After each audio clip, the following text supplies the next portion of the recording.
जय भोलेनाथ। दोस्तों, आज की इस वीडियो में आप सभी जानेंगे प्रदोष व्रत कैसे किया जाता है, प्रदोष व्रत की विधि क्या होती है, इस व्रत को कब से शुरू करें, इस व्रत को कैसे करें और कितने करें, प्रदोष व्रत में क्या खाना चाहिए और क्या नहीं, प्रदोष व्रत की पूजा कैसे की जाती है और प्रदोष काल का समय और महत्व क्या होता है। तो दोस्तों, प्रदोष काल हर महीने में 2 बार रखे जाते हैं, एक कृष्ण पक्ष में और एक शुक्ल पक्ष में। और जैसे कि एकादशी की तिथि जिस तरह से भगवान विष्णु को प्रिय होती है, ठीक उसी तरह से महीने में 2 बार प्रदोष व्रत भी रखे जाते हैं, कृष्ण पक्ष में और शुक्ल पक्ष में। हर महीने की त्रयोदशी तिथि यानी कि 13वें दिन यह व्रत रखे जाते हैं और प्रदोष व्रत भगवान शिव को समर्पित होते हैं। पौष यानी कि पूष के महीनों को छोड़कर आप किसी भी महीने के शुक्ल पक्ष से प्रदोष व्रत प्रारंभ कर सकते हैं। अगर आप पहली बार यह व्रत प्रारंभ करना चाहते हैं, तब जब शुक्ल पक्ष में सोम प्रदोष व्रत पड़ता हो, उस दिन से आप इन व्रतों को आरंभ कर सकते हैं। प्रदोष व्रत महीने के दोनों ही रखे जाते हैं। इस तरह से साल के कुल 26 प्रदोष व्रत पड़ते हैं। 26 प्रदोष व्रत यानी कि एक साल के व्रत के बाद आप जो 27वां प्रदोष व्रत पड़ेगा, उसमें व्रत का उद्यापन कर सकते हैं। अगर आप पूरे साल भर के लिए प्रदोष व्रत नहीं रख पाते हैं, तो 11 प्रदोष व्रत रखने का संकल्प भी ले सकते हैं। 11 प्रदोष व्रत रखने के बाद 12वें प्रदोष व्रत में आपको व्रत का उद्यापन करना चाहिए और उद्यापन विधि पूर्वक करना चाहिए। सबसे पहले प्रदोष व्रत चंद्रमा में किया जाता है। जब चंद्रमा को क्षय रोग हो गया था, तब इस रोग के निवारण के लिए उन्होंने प्रदोष व्रत रखकर प्रदोष काल में भगवान शिव की पूजा अर्चना की थी। प्रदोष काल का समय सूर्यास्त से 45 मिनट पहले और 45 मिनट बाद का होता है। हर व्रत में भगवान शिव से संबंधित जो भी व्रत होता है, उसमें खास तौर पर और वह भी व्रत के दिन आपको प्रदोष काल में ही भगवान शिव की पूजा अर्चना सच्चे मन और पूर्ण विश्वास के साथ करनी चाहिए। प्रदोष काल के समय भगवान शिव बहुत ही प्रसन्न मुद्रा में होते हैं और आनंद तांडव करते हैं। ऐसे समय में यदि भक्त उन्हें पुकारते हैं, तो उनके सारे मनोकामनाएं भगवान से बहुत ही जल्द पूर्ण कर देते हैं। सप्ताह के 7 दिनों के नाम पर ही प्रदोष व्रत के नाम भी रखे गए हैं।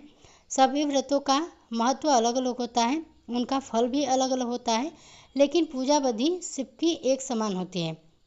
प्रदोष काल का जो समय होता है, वह मौसम के अनुसार बदल जाता है।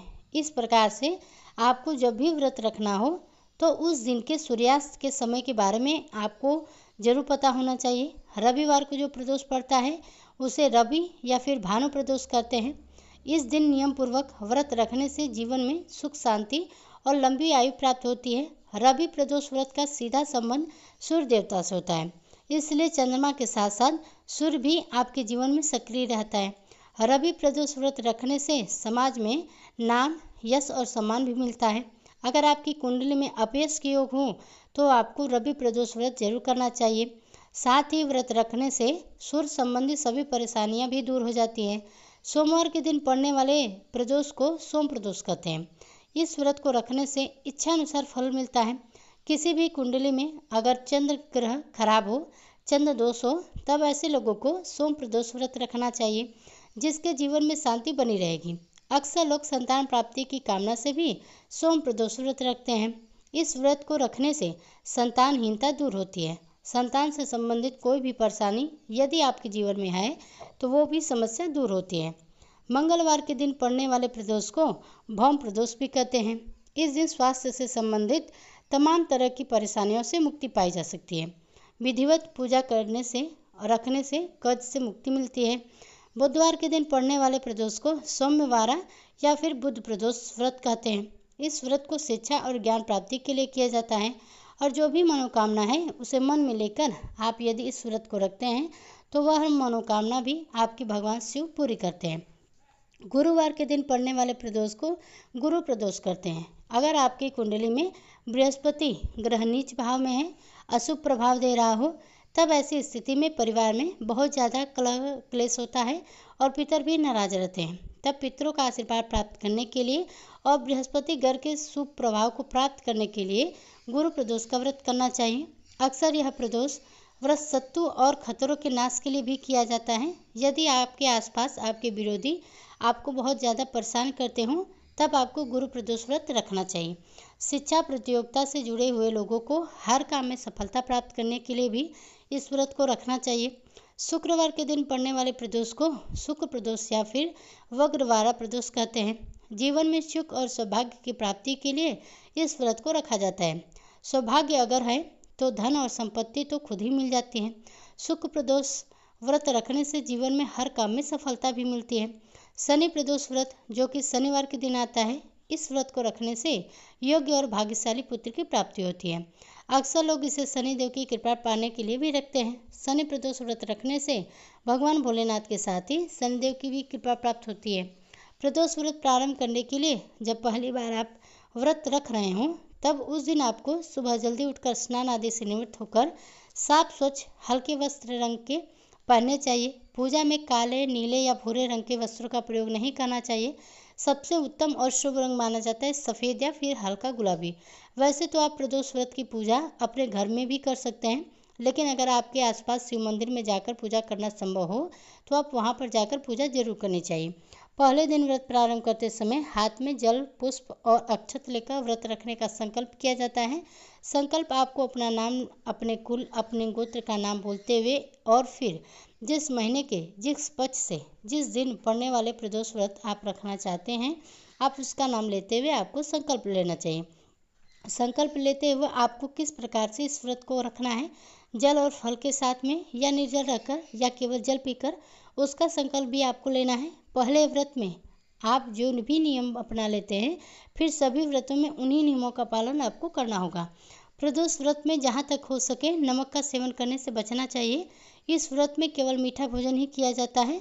तो इस प्रकार से आप सुबह के समय संकल्प लें, जो मनोकामनाएं आपके मन में हैं उसे भगवान शिव से प्रार्थना करें कि जल्दी ही पूर्ण हो जाए, और संकल्पित जल को भगवान शिव के चरणों में अर्पित कर देना चाहिए। विधि विधान से शिव परिवार की पूजा करें। दूध, दीप, गंगा जल, भांग, धतूरा, बेलपत्र, समीपत्र भगवान शिव को अर्पित करें। चंदन भस्म शिवलिंग पर अर्पित करें और इस प्रकार से सुबह की पूजा करें। मंत्रों का जप करें। इस कलयुग में ओम नमः शिवाय मंत्र से ज़्यादा शक्तिशाली कोई मंत्र नहीं है।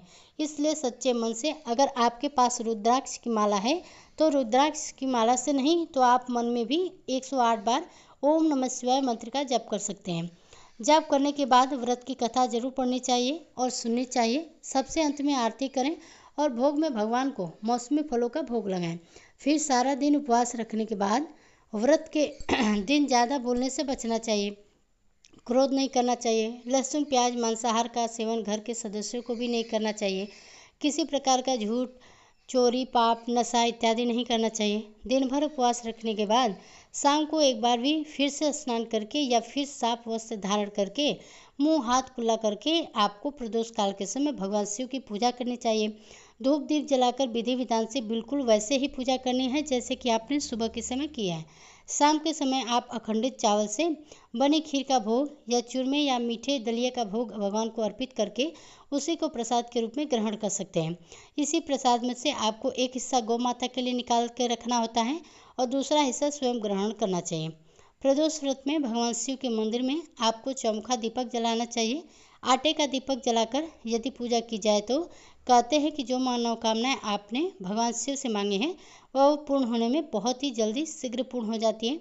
कई बार ऐसा होता है कि प्रदोष काल के समय आप घर पर ना हो, बाहर हो, कहीं भी आप काम के सिलसिले में अगर आप बाहर हो, उस समय आप पूजा नहीं कर पाते हैं, तो प्रदोष काल का समय यदि आपको पता है तो आप उस समय आप मानसिक पूजा यानी कि मन ही मन में भगवान शिव को प्रणाम कर मन के भाव को देते हुए धूप दीप जलाकर मन में ही आप मंत्रों का जाप करें।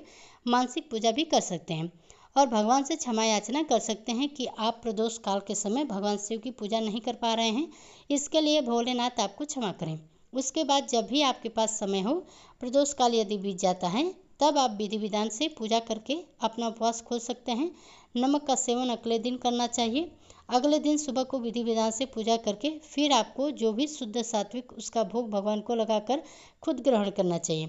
आपने जितनी निश्चित शंकाओं में संकल्प लिया है उन्हें आपको पूरा करके ही उद्यापन करना चाहिए। उद्यापन के बिना कोई भी व्रत अधूरे ही रहते हैं और व्रतों का फल भी प्राप्त नहीं होता है। महिलाओं या कन्याओं को जब भी किसी भी व्रत में पीरियड्स हो जाएं तब उस व्रत को गिनती में नहीं लिया जाता है। व्रत तो आपको रखना ही चाहिए। उस दौरान आप केवल मानसिक पूजा कर सकती हैं। किसी भी पूजन सामग्री को नहीं छूना चाहिए। मन ही मन में आप मंत्रों का जाप करें। मोबाइल आदि के जरिए कथा सुन सकती हैं। मन ही मन में आरती भी कर सकती हैं। इस प्रकार से संकल्प को बीच में छोड़ना नहीं चाहिए, चाहे परिस्थितियाँ कैसी भी हों। बहुत ज़्यादा अगर आपको लगता है कि आप व्रत रखने की स्थिति में नहीं हैं, तभी भी इस व्रत को आप छोड़ लेना चाहिए। और फिर आने वाले जो भी प्रदोष व्रत होते हैं उसमें शुद्ध अवस्था में आपको जो संख्याओं का संकल्प आपने लिया है उन्हें पूरा करने के बाद ही उद्यापन करना चाहिए। किसी भी प्रदोष व्रत में आपको अपनी सामर्थ्य के अनुसार दान देना चाहिए। दान आप दूध या दूध से बनी वस्तुओं का, हरे मूंग का भी कर सकते हैं।